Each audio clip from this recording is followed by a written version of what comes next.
So, why don't we start off with a very simple question? Can you guys introduce yourselves? We'll start with Ian. Sure. My name is Ian. I'm one of the co-founders of a Toronto-based company called the Horizon Games. We started in 2018. We are a blockchain gaming and infrastructure company. So when we set out to build our web-based TCG called Skyweaver back in 2018, it's out in market. But as we developed it back in 2018, there weren't any off-the-shelf software. So we ended up building our own infrastructure platform for blockchain applications, so wallets, services, and things like that called Sequence, and that's the infrastructure part of it. And yeah, we are a couple of team members here, so please reach out to them. But yeah, that's what we built. Can we get with the hands up from the Horizon team members? And we Peanut gallery back there. And we build on the Ethereum like EVM ecosystem. Cool. Tanya? Hello, everybody. My name is Tanya Lindsay. I'm co-founder of a company called Surge Distributed Protocols. A lot of words for essentially a company that does Web3 apps. Our biggest product is called CryptoMibs. We are a gaming platform on Ethereum and Polygon. It is an arcade-style gaming platform, but we're really big on exploring the interoperability aspects of blockchain, because to us, that's the cool thing about blockchain. And our whole idea is to bring other projects and ecosystems into our platform. So if you have a POAP, if you have an NFT project, you can come onto our platform. We have an app called Mib Factory where you can take your NFTs, turn them into marbles, and then you can play marble games on our platform. So we have lots of fun, lots of challenges, and we've been building also for about the same time, since 2018. So we've been around for a while, and we're based here in Toronto as well. Well, I'm actually going to you to introduce yourself, Kay. You did a quick introduction in the beginning, but for people that don't know PERCS and you? Yes, okay, so my team, we basically connect Web2 brands into Web3 in a very seamless fashion through an app that plugs into your e-commerce platform, your existing stack, essentially. So that's it in a nutshell. But my background is in asset management, so I got into Web3 because I launched the first Bitcoin fund on the Toronto Stock Exchange. So that's my entry in the space. So if you have any questions on how you could move from Web2 to Web3, happy to do that. And how to take all your investments and put them in Web3. In Bitcoin, just kidding. Not financial advice. Okay. We're going to have to put a disclaimer on the videos. Open question, all three of you. You've got some gaming exposure. We've got someone that's helping Web2 to get to Web3. We've talked about loyalty and referral marketing today. But if someone will come out on the street and to you, ask you, what's the best use case for Web3 today? What would you say it is and why? I'm a little bit biased. I would say gaming is one vertical that I think is one of the areas that has a lot of activity. There's a number of reasons why that would be the case. One is the idea of tokens has been quite native within gaming for a while. And so marketplaces, trading has been in gaming for decades now. And so it's kind of a natural sort of vertical to kind of explore a lot of these NFTs and trading marketplaces.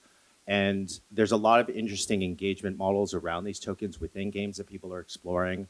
And there's an appetite from a lot of gaming companies to kind of explore it. So in terms of capital and existing companies that are capitalized and are in the marketplace to want to experiment, that's another reason. So I think gaming, we're right in gaming. And I think for those who don't know gaming, there's ways that you make money in gaming that people actually want to move away from. I can speak a little bit about that, but gaming is an obvious one, I would say, having worked in it for several years. Yeah, I'll pop back up to the question in a second, but let's double click on that. Because I guess if I think of gaming, first was you go buy a cartridge. I'm old enough to have done that. Then you went to sort of the freemium games where you make money off like buying loot boxes or play to earn, pay to win or pay to play. And then what's the Web3 version of monetization? You talked about changing business model. Yeah. So how many people here work in gaming? Maybe you don't know. Okay.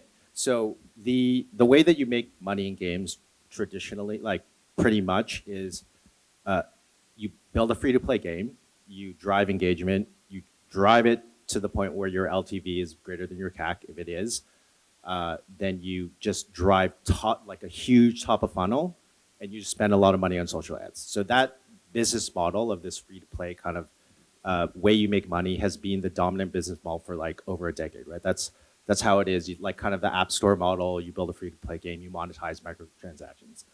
A lot of people kind of want to move away from that model for a number of reasons. One is, Brian kind of alluded to it, the cost of acquisition has been going up. It's just harder and harder to reach gamers. There's platform risk. So there's been policy changes around Apple. It's actually harder to target gamers now, the kind of gamers, particularly whales. So if you look at the kind of the revenue distribution within games, it's very, very much like a power law, but like very, very skewed. So you have like a very, very small number of people who monetize a lot in games, more than most other products. So being able to identify a whale who's going to come and spend a lot of money in your game is like very, very key within games. And it's actually harder to do that over time. So a lot of people who run marketing for gaming companies are now looking, for example, at Web3 or token economics or different kind of economies that they can kind of get out of the app store model. It's just very expensive. So I think from a business model point of view within gaming, it's really interesting to see what will come out of that, because it is quite expensive. Cool. So that's gaming. It seems to be built for Web3. Tanya or Kay, like how about like other industries? What's the next industry to adopt Web3 and why? Voting. Voting. Oh yeah, you should be able to vote on the blockchain. Transparency. No, so funny story. I have an engineering degree from U of T. So in my class was John Polos. He's the owner of Dominion Systems, Dominion Voting Systems. So we were exchanging emails in 2019 where I was like, come on, you've got the customers, I got the technology. Let's build a blockchain voting system. Oh, we're getting into, so they were going into the 2020 election. So they were like getting ready for that. And then it's, now they're suing Fox News, right? So I totally think that voting needs to be on the blockchain. And there's already companies that are trying to work on it. And I think it's an excellent use case. And I hope one day we'll see it. Cool. I like that. That was an unexpected answer. Kay, do you have any thoughts here? I do, but a little bit too early. I'd like to see adoption in healthcare. So I want I know like right now, if I get an EEG or ECG, it's going to my hospital and the doctor. And if you want it, you get it in a stupid film.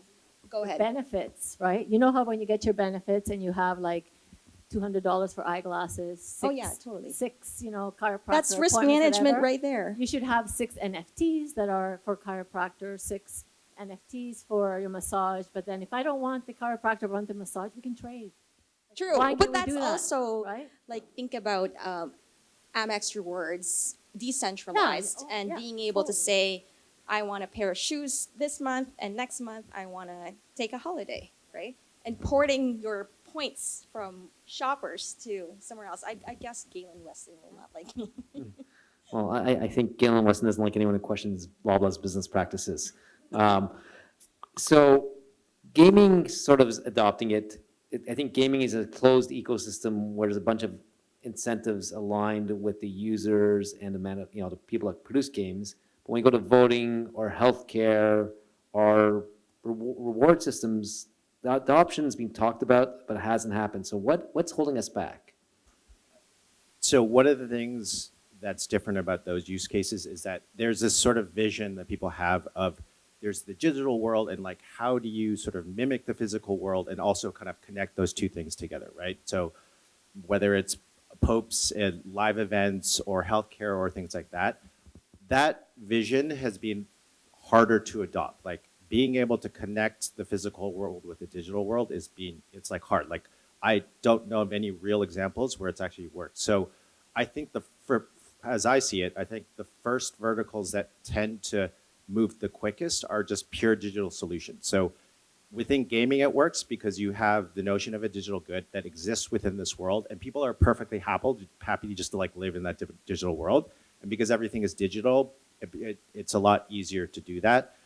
And likewise, also, for example, in social networks. So a very big experiment was done by Reddit. So Reddit did their collectible avatars. They did pretty well, like over 3 million people actually bought these things. They have a 5% minting fee, 5% on royalties. So they were able to kind of like throw in these interesting economic models that were a little bit different and blockchain enabled, where you could like sell this avatar, you could make money on the resale and things like that. But that's purely digital. So I think it hasn't quite reached the point where I think a physical kind of connection between the blockchain and the physical world, because we just haven't reached mass adoption yet. And so I think the first phase is where are these digital native solutions going to happen first. Social networks, I would say, is one, and gaming is another one.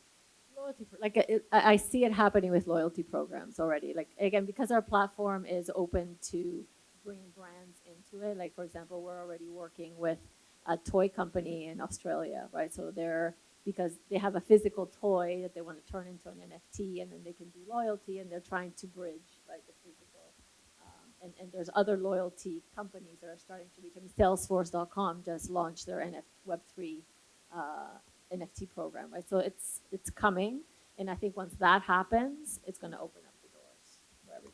To maybe give a little bit of insight, so we talk with a lot of gaming companies, like bigger companies, Ubisoft and likewise, and they're pretty conservative. Like there's maybe one or two that are kind of really interested in it, but when you actually talk to these companies, a lot of the times they're like crypto curious. They're like, oh, this is kind of cool. They think they should kind of get into it, and maybe they have a program, or maybe they have like an advocate within the company that's like building a team, but they're not like there is a lot of risk that they see. So there's a lot of resistance from bigger companies.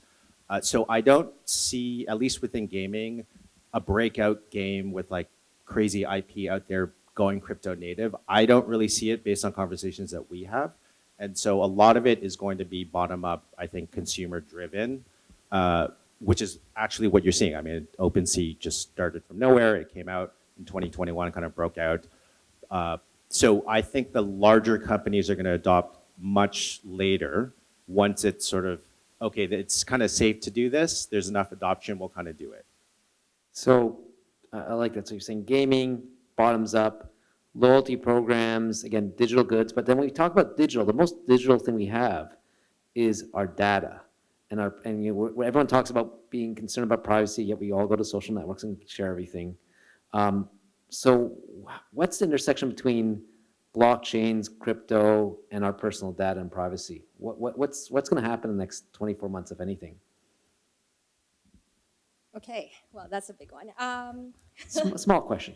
Yeah, it's going to be a challenge, and I think the responsibility would be on the builders to understand how you're going to build this, right? Because there's tech available where I can essentially build your social media to tie in with your crypto wallet. But is that kind of like the responsible thing to do, right? And so, do I want to be the next Zuckerberg versus do I want to? Of course, I would love to. No, but I meant to say, but do you want to protect privacy of what crypto was all about and decentralization? So the cool thing is that there are actually solutions being produced right now. So for example, there is such a thing as account abstraction that people are building, where you take a wallet and you can use your biometrics and still remain anonymous. And so there's these cool things that are happening in the space.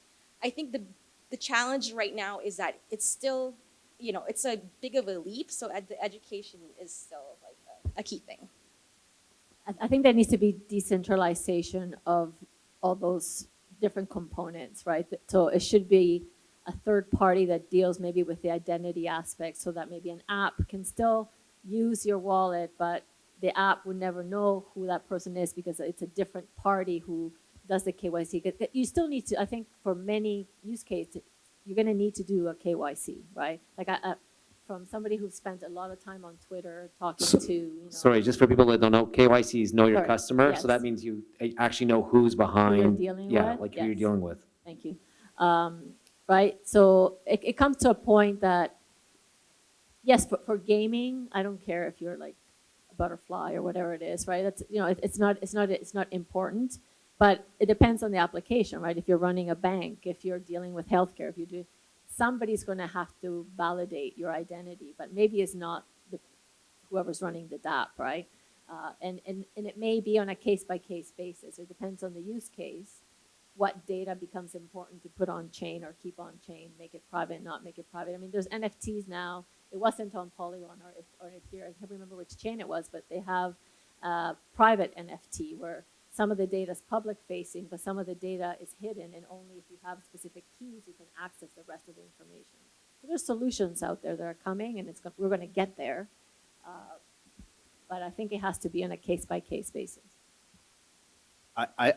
I think it's a little bit tricky. I think there's the vision and then there's the strategy, right? Like what's going to work in the market to get people to do it. When you talk to people, it depends on who you talk to, right? You have these extreme crypto people who are like these libertarian people who are like, oh, I want to be off grid. I just want to have everything in crypto. It's like, cool.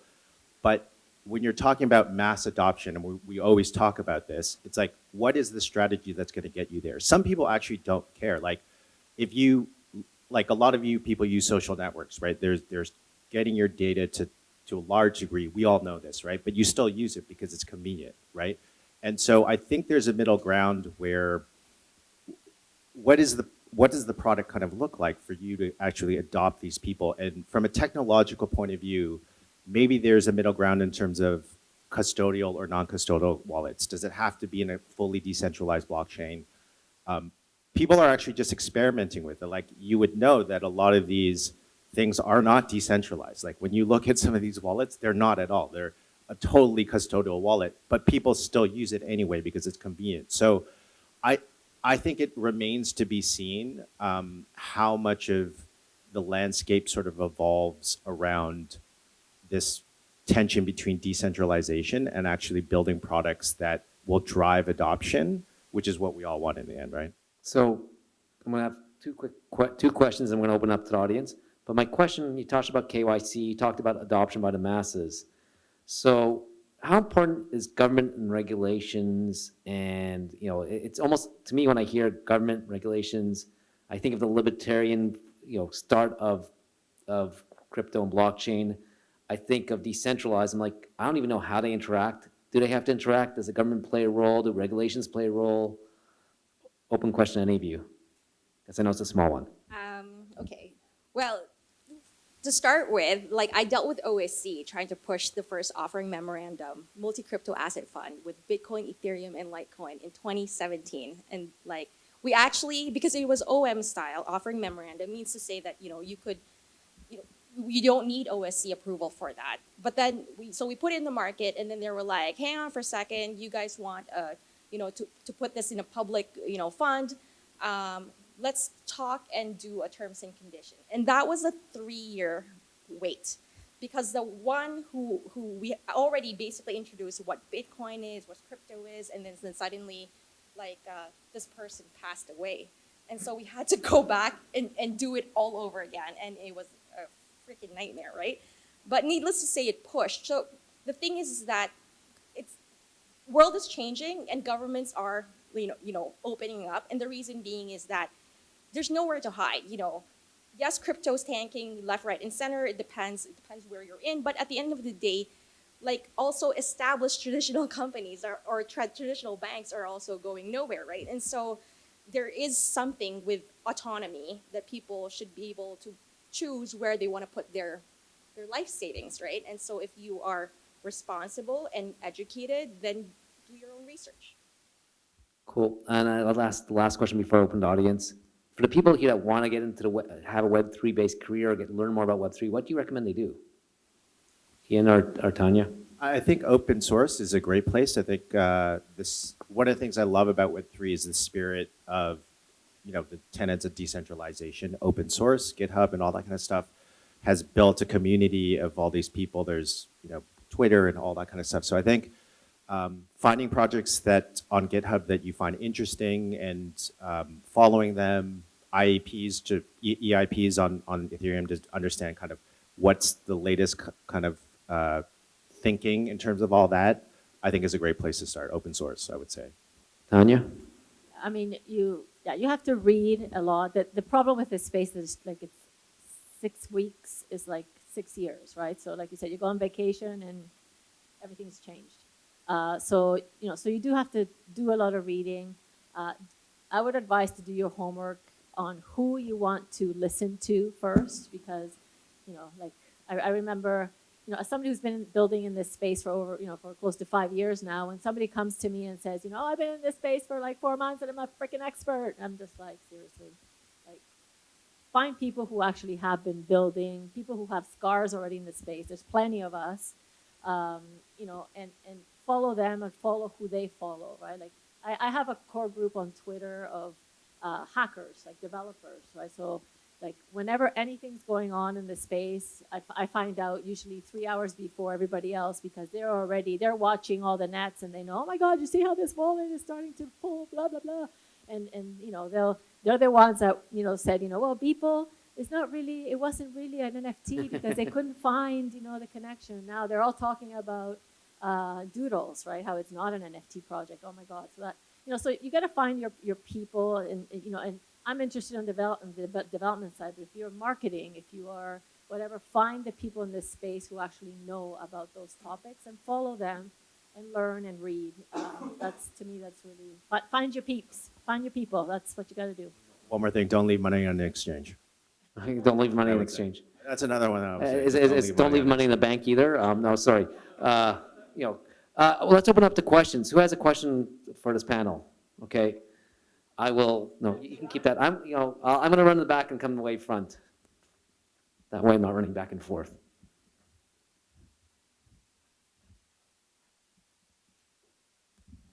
Thank you. Did you see that today Coinbase got a Wells notice from the SEC?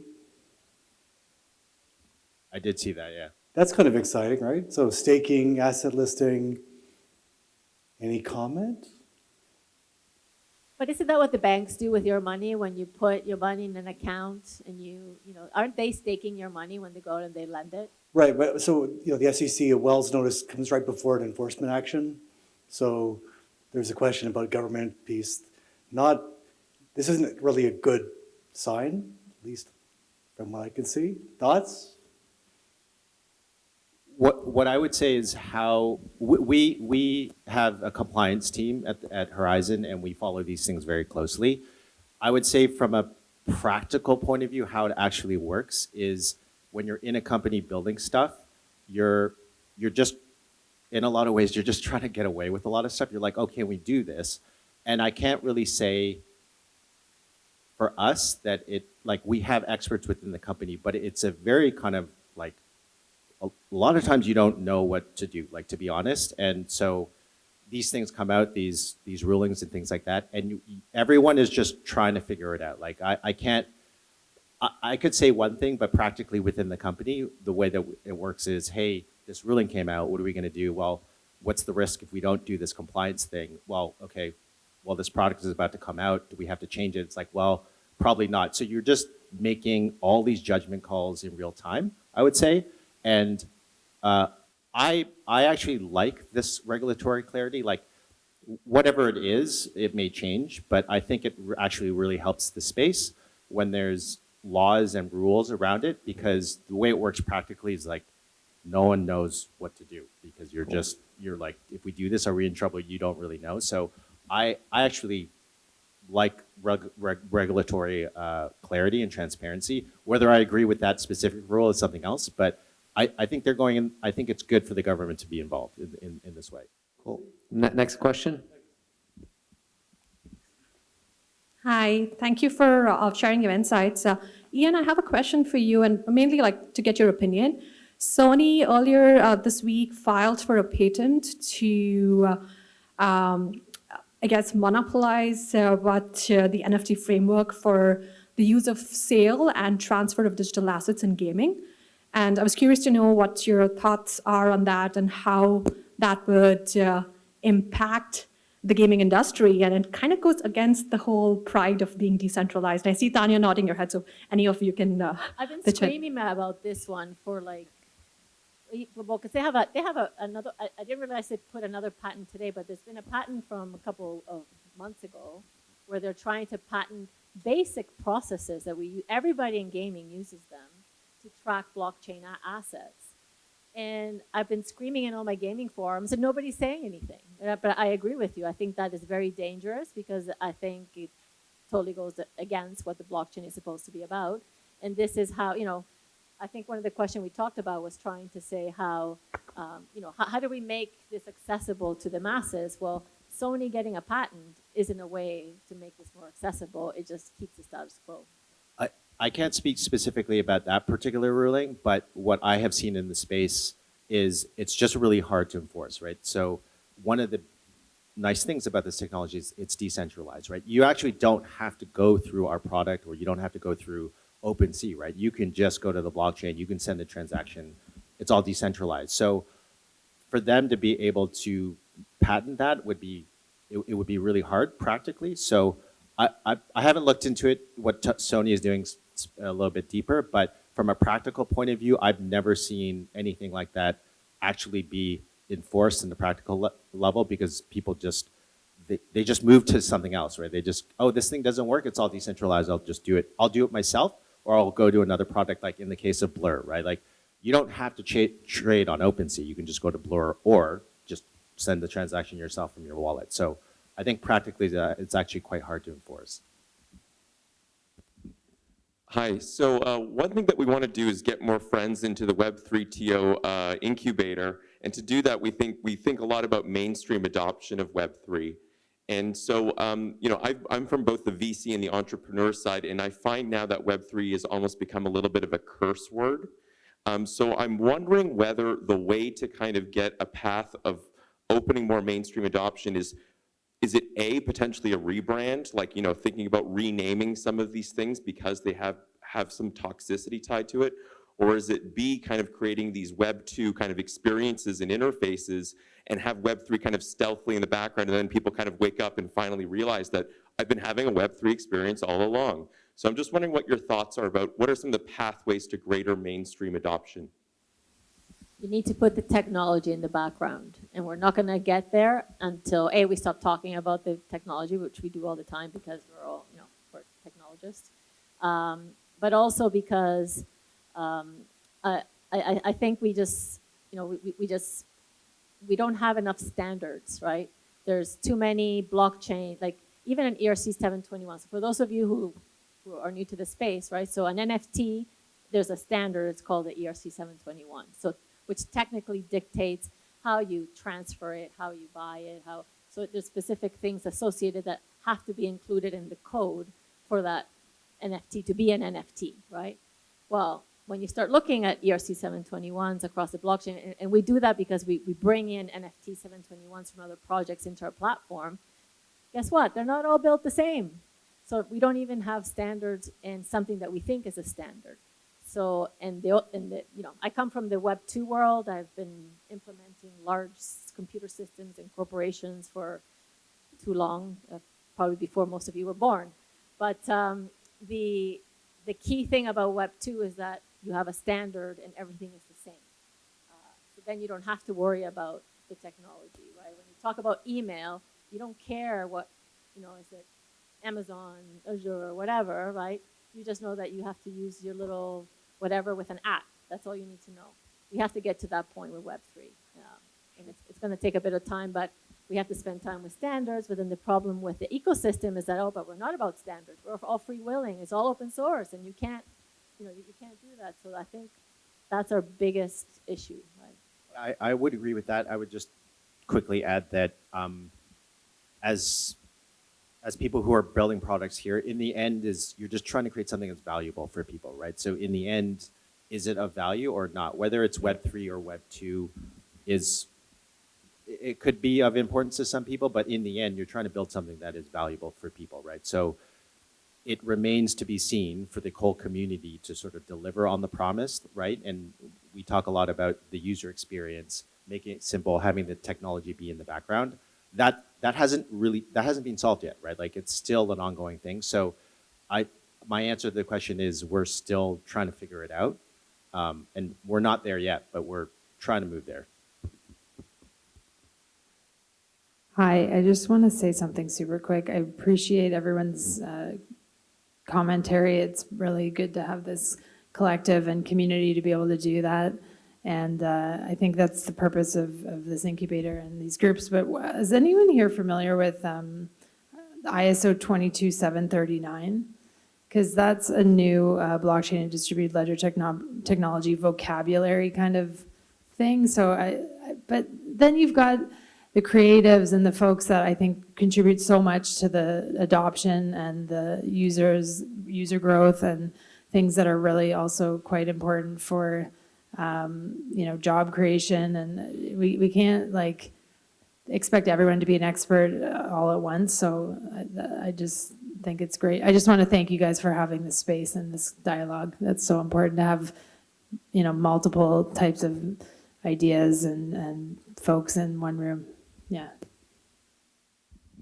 Thanks. Maybe, I think Ian and Tanya, you can stay later to answer more questions after, but I have one last question for you before we let you sit down. What's the best way for people to reach out to you if they want to either follow your thoughts or ask you a question? Twitter handle, email, what's the best way?